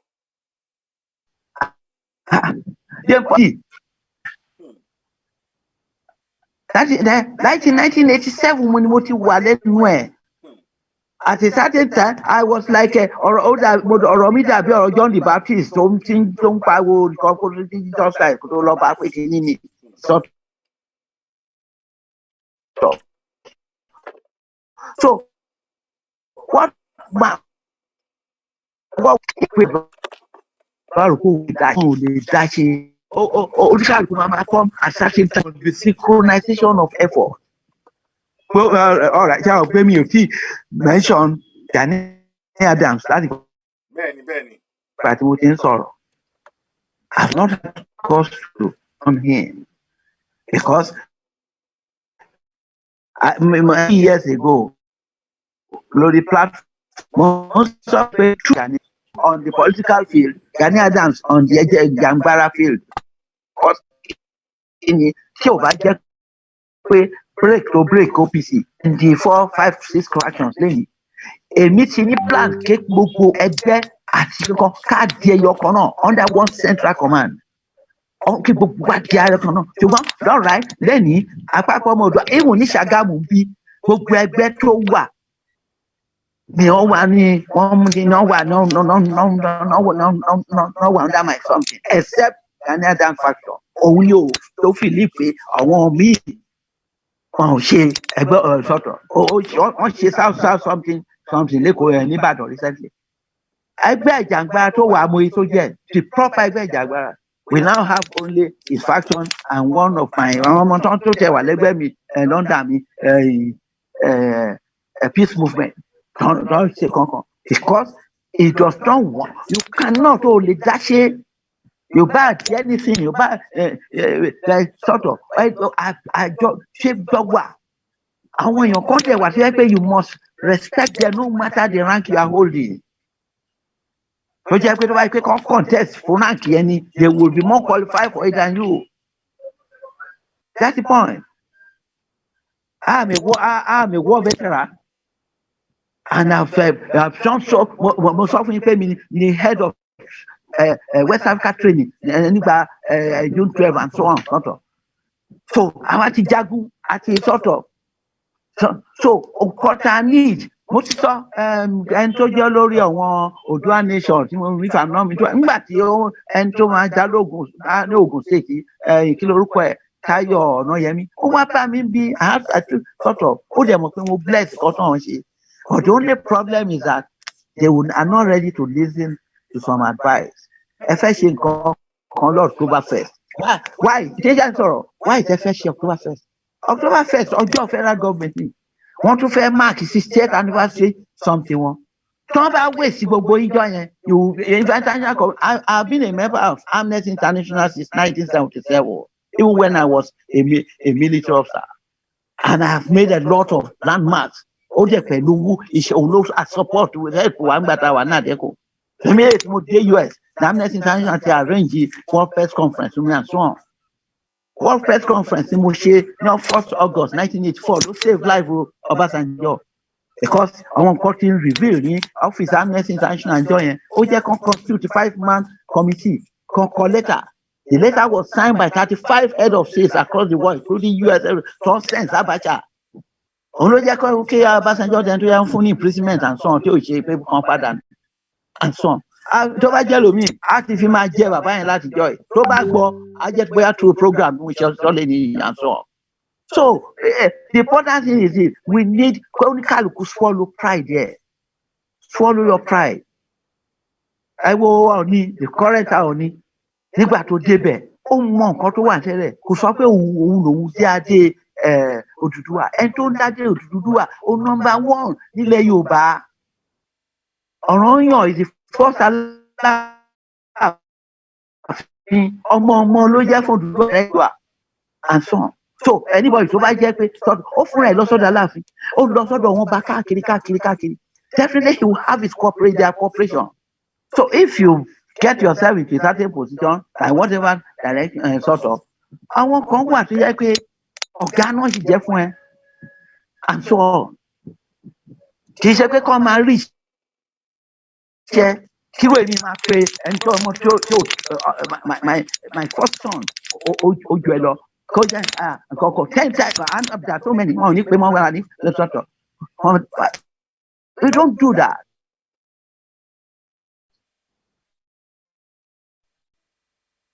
Ní ọkàn ọ ti wà spiritually developed débi fún àwọn gbọdọ̀ bínú sí yàn. I have reached a certain level as at 1979. Títí di èyí mi ò jẹ́ já mi ò jẹ́ rán mi ò jẹ́ I have been a total vegetarian tó ti wẹ́dà bá ṣe bá sọ kó ṣe lágbára Èdùmàrè. It's not easy to be a leader. Not on call. I don't call. I'm living like a saint. àwọn family mi ò enjoy nǹkan bí mo ṣe tó nínú ọba tẹ́lẹ̀ rò they don't enjoy it because wọ́n expect ń gba àwọn appointment I won't take it and sort of and I thank God I'm living kírú wa àjẹ́ kó drunk wa ta lolúwa ẹ̀ ní olùwọ́ta ní olúwa ẹ̀ tí n bá sọ ọ̀rọ̀ òdì sí èèyàn kan kó jọba ní àwọn ọ̀ràn àrọ̀ lóye lágbára ẹ̀dùn ààrẹ ṣùgbọ́n kò gbọ́dọ̀ tó kóríkàlùkù ṣọ́ra ẹ̀ ká moderate ká lè achieve nǹkan tá a fẹ́. It's not a must. Heavens impel, it does not compel. The heavens impel, that's the meaning. It does not compel. Ọgbọ́n ọ̀run lè fẹ́ ká gba òmìnira tá a bá misbehave wọn á fi wálẹ̀ it cost them nothing. Even a meeting jẹ́yàn it cost me nothing. Mo sọ fún ìyàwó mi sometimes at the close of last year àwọn ọ̀run ti wá láti wá mú mi lọ ọ̀rọ̀ pé àwọn kan tó ṣe ohun mi kí n rí ni mo ṣe ṣe wà mo ti dé level yẹn àwọn ọ̀run ti wá láti wá mú mi lọ yes not many people know that Awólọ́wọ̀ knew that Awólọ́wọ̀ ń ṣe birthday ó dẹ̀ sọ fún ọyàn pé òun ṣe birthday ṣùgbọ́n ẹ wá torí kó ti mọ̀ pé àkókò tó ló jẹ́ bẹ́ẹ̀ ó ti dé level yẹn ni. Not many ilẹ̀ Yorùbá ló dé level yẹn. So kọ́kọ́ ọmọdé mọ́ra ẹ̀ lọ́mọdé ká gba mọ́ra ẹ̀ lọ́ra gbà. Àwọn ẹlòmíì dàgbà ló dà professor this kankan means nothing to somebody like me because I'm a master. But then I'm humble. I will meet any of the elders. I fọ́n gbogbo respect wọn. Ìdí òtí ẹ̀ ṣe kínní kan pé màá tún máa justify fún wọn ni. And so on. Mo mọ lábẹ́ ilé mi bí mo bá even some of my family members àwọn bàbá ayédáyé Ade-Banjo yẹn kò ní wá ń bí èyí sọ̀rọ̀ pẹ̀lú àwọn bàbá. Bàbá àgbàlagbà ni wọn ìgbà burú lẹ́nu abọ́ rẹ̀ ẹ̀ mọ nǹkan tó ń ronú ẹ̀ tí irú wa ìbá tó dọ̀ wọn ẹ̀ mọ nǹkan tá à ń sọ that reminds me Ọọ̀ni Olúbùṣe on several occasions somebody like Tokunbo Ajásíndé can bear witness á pè àwa kan. Àwọ̀ yẹ̀wò. A pe àwa kan sí Ilé Ifẹ̀. Nínú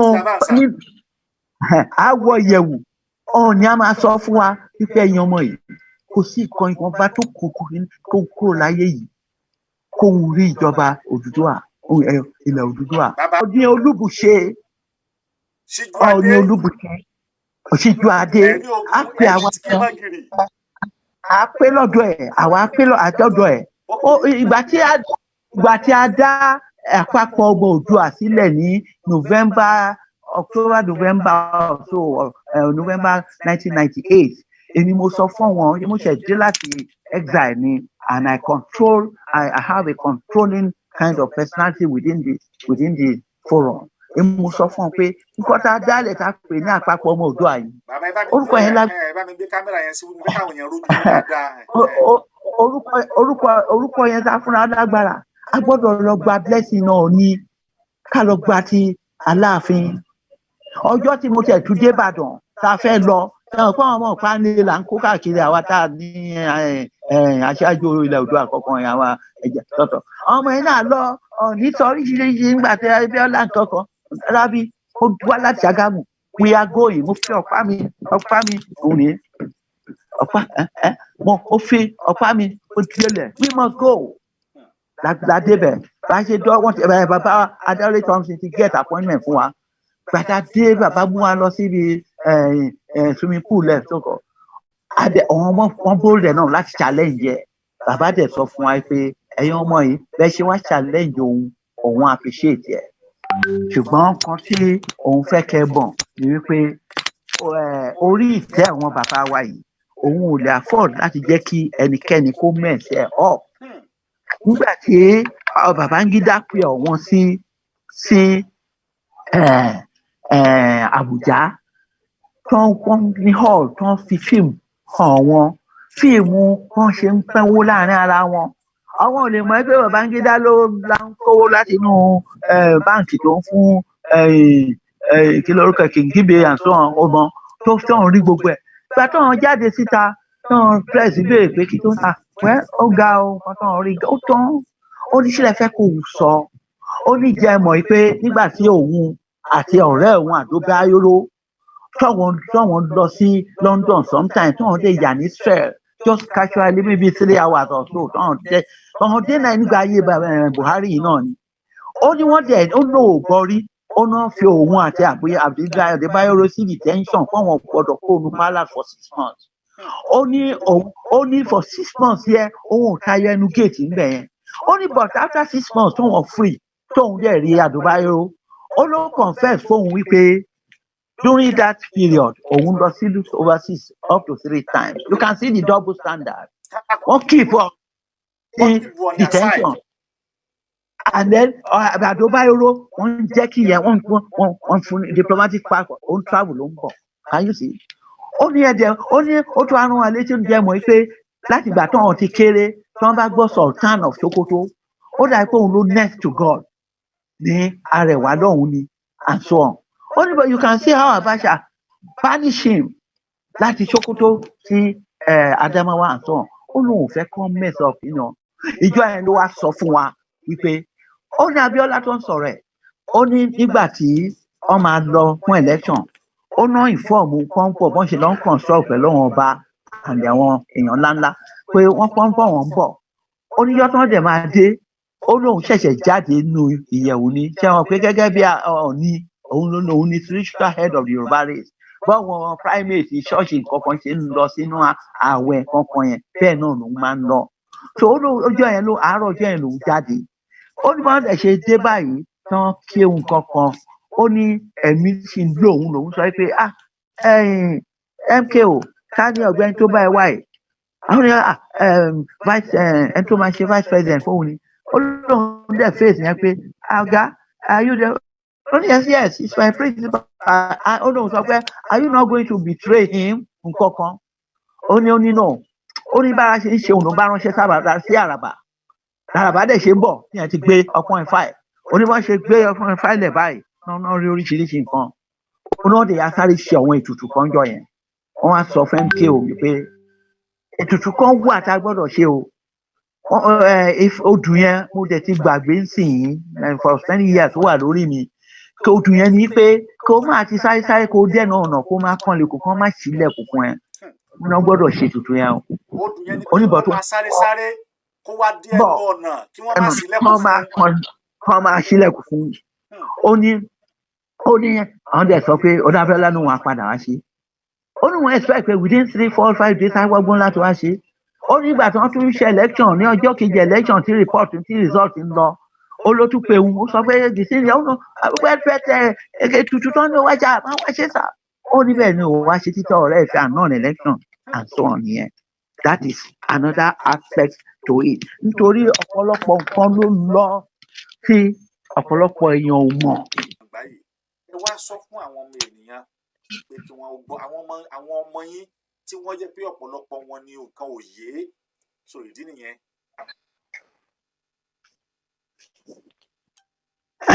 tọ́ àwọn yẹn ní pé kí n jẹ́ kí bàbá parí ọ̀rọ̀ Ọọ̀ni tọ́ ẹ jẹ́ kí n dá bàbá padà sí ojú afẹ́fẹ́. so bí ṣé ń gbóhùn mi. bẹ́ẹ̀ sà wọ́n ń gbọ́ yín sà. Hello. wọ́n ní ṣe ń gbọ́ àwọn bàbá ní ṣe ń gbọ́ àwọn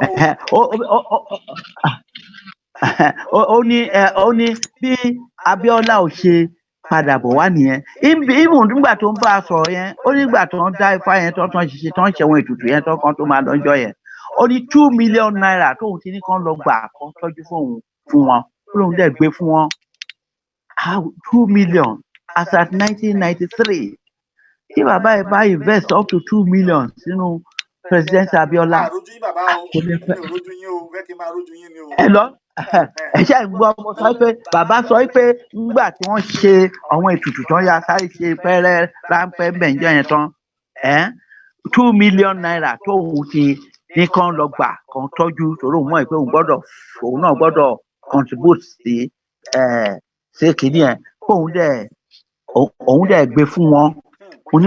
àwa tá a lọ àwọn ọmọ tí wọ́n lọ tá a lọ ṣàlẹ̀ àwọn ọmọ tó lọ ṣàlẹ̀ ṣe ló rẹ gbogbo wa wípé tí bàbá yìí bí kárẹ́tì Ọọ̀ni bá lè invest as much as 2 million as at 1993 kí ni 2 million worth lé ní ẹyẹ èèyàn tó fún wọn pé tòun nìyí ṣé ṣáàdì ẹ pẹ̀lẹ́ tó máa ṣe pé tó máa fi yẹpẹrẹ kìíní yẹn except that he does not want to allow these northern elements that mesmerize the heritage, the Oodua heritage, which is the control custodian. Sort of. So, and they even impress us. Sorry, matter enjoy it as sort of. I only check to register. The man gave us as much as 500,000 paper of registration. Want to find 500,000 registration? Break out and so as at that time.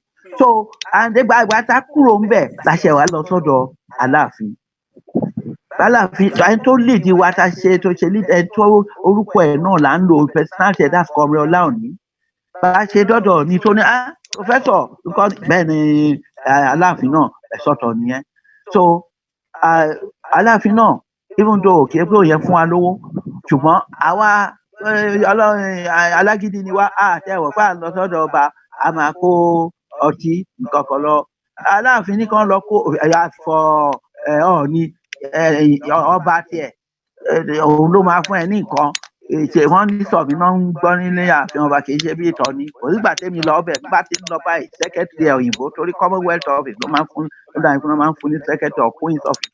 Oh, Mama, say live to my phone. Look, Baba said you should use this for your transport. That's the type of person or no look to jẹ. So, but I don't know, Aláàfin, you're not blessed. Wa. Yẹ gbàdúrà títí tí ẹ̀mí ẹ̀gún wọn lọ gbé kó wá ni. So that is how we establish Apapo-Omo-Oodua. Àwa kan nínú ọ̀pọ̀ ọdún yẹn ládẹ̀ tó ṣe agbátẹrù bá ṣe establish Yorùbá Council of Elders and so on. That's why ní ilẹ̀ Yorùbá Afẹ́nifẹ́re Apapo-Omo-Oodua Yorùbá Council of Elders àwọn organisation mẹ́ta yẹn they are premium. Any other group tí ẹ bá máa come up kankan ní OPC kankan náà àwọn OPC torí pé OLF tẹ́mi dálẹ̀ ti di OPC sọ̀tọ̀ ONC tí mo ti dálẹ̀ ti sọ̀tọ̀ gbogbo á ti padà pọ̀ central command yẹn ló matter jù for people ẹ̀yẹn wo South Africa. Ìgbà tán South Africa nẹ̀kín tí wọ́n para wọn pọ̀ gbágbá wọn 26 organizations ni wọ́n they all fizzled into ANC and were able to defeat the apartheid something. Ìgbà tí èmi wà ní exile ní US ọ̀pọ̀lọpọ̀ wọn tí mo ti bá interact pẹ̀lú ẹ̀mú àmúlọ́sàbò kìíní wọn náà wà ní embassy ó yàtọ̀ sí tiwa tá a ṣe làdẹ́kò tó jẹ́ ọ̀tọ̀ ṣe làdẹ́kò náà the governor náà ti nǹkan kan all over the place ṣe pé kìíní sọ̀tọ̀. So that's sort of, but the important thing, our problem in Yoruba land is for us to meddle, reason along together, be ready to succumb to a leadership which we don't know. No suggestion came fún wọn nígbà tí Erelu ṣe kí ni pé kí wọn àwọn ẹgbẹ́ Yorùbá tó wà ṣe kí ni at least one kì í ṣe 100 sort of but major ẹgbẹ́ ìsílẹ̀ Yorùbá kí wọ́n nominate orúkọ kọ̀ọ̀kan kó tó bí méje mẹ́jọ kán send ẹ̀ sí ààfin Ọọ̀ni kán pè wọ́n araba ìlú kán wo ẹni tó lè lead. Ifá ò ní tàn wá Ifá ni Odùduwà ló Ifá ni Yorùbá ọba máa yan nǹkan tí wọ́n bá ṣe nílẹ̀ Yorùbá tí ò ní fa tí Ifá ò dá sí òun lólówó lólódùmarè. And Professor Ajíkọ́títóyè Baba Ade-Banjo so kan morúkọ wọn lọ kan dúdú iwájú ọpọ Ifá kan ní tálẹ́ni tó ń jẹ́ kó máa jẹ́ olórí náà rábì kí Ifá sọ pé lágbájá èdè ògbè àsán kí gbogbo wa ní loyalty so kan yòókù jẹ́ ready láti work together. And then we set up various strategic committees. Àwọn tá a ní military background àwọn kan tó ń tẹ ẹ̀fẹ́ dá sí irú àwọn geriatric and so on tó yẹ pé wọ́n they have their reasons and so on. And that's the way we táwa kan lè bá wọn sọ èmi àti Akínadé la wà lórí board Nàdẹ́kò ní USA ó fi UK ló wà 1997 around the third quarter of 1997 he came to join us in the US and so on. So I set up for instance somewhere like Colonel Togun or something like that or bóyá General Togun òun ló head Àwòkọ̀yà òun nìkan ni mi ò ní interaction pẹ̀lú ẹnu gbogbo ọ̀tán head ọ̀pọ̀lọpọ̀ àwọn organizations wọ̀nyẹn ọmọ wa náà ló fà ẹnìkan tó ní contact wá ń bí ọmọ pé mi ò lè káàkiri pọ̀ let's give me the contact of General Togun. So àwọn nǹkan tá a need láti ṣe nìyẹn and I volunteer here mo ṣe jókòó bí I will coordinate anything to make sure we have a Yoruba leader that all of us oye ti gbẹjọ tá a bá níyẹn eléyà máa ṣe tiẹ̀ tọwọ́ máa ṣe tiẹ̀ tíra máa ṣe tiẹ̀ a máa jẹra lẹ́sẹ̀ and èpè àwọlé yẹn ní Olúbùṣe any occasion ló ṣe tutù ó ṣe tutù èmi bí a witness ó ṣe tutù nípa ọ̀rọ̀. Ẹ dákun ẹjẹ dúró ní mo fẹ́ kí ẹ bá mi sẹ́mi tẹ́lẹ̀ níbi ọ̀rọ̀ ìpè Awólẹ̀ yẹn màmá ó ní màmá mi kan tó jẹ́ wípé wọ́n máa ń yọ mí lẹ́nu sá lórí ọ̀rọ̀ ìpè Awólẹ̀ mo dẹ̀ mọ̀ pé àwọn náà wọ́n máa ń wò mí báyìí torí pé wọ́n ti fi ọ̀pọ̀lọpọ̀ sẹ́ndì àwọn píkṣọ̀ kan àwọn fídíò kan tẹ́nìkan sí tó ní pé ta ni Fúlàní tí wọ́n ní Awólẹ̀ ṣe ìpè àmọ́ ẹ sọ́ọ̀sì yẹn ni pé Ọọ̀ni Olúbùṣe ti fi ọ̀pọ̀lọpọ̀ ìgbà ṣe ètùtù lérí ìpè Awólẹ̀. a ṣe ètùtù lórí ẹ̀ ìrònúpìwàdà ní àwa Yorùbá kan nídìí láti máa ṣe ẹ̀dá nídìí. ẹ̀yin ọmọ Yorùbá ṣé ẹ ti gbọ́ bàbí pé ìpè Awólẹ̀ ò jà wá mọ́ o wọ́n ní Ọọ̀ni àná Olúbùṣe Síjú Adé ti ṣe ọ̀pọ̀lọpọ̀ ètùtù lérí ìpè Awólẹ̀ wọ́n ní ta nílò náà ni wípé kí a bára wa sọ̀rọ̀ ká pe àdọ̀fin irúnu wa papọ̀ ká sinmi tẹ̀m̀bẹ̀lẹ̀kú ọ̀tẹ̀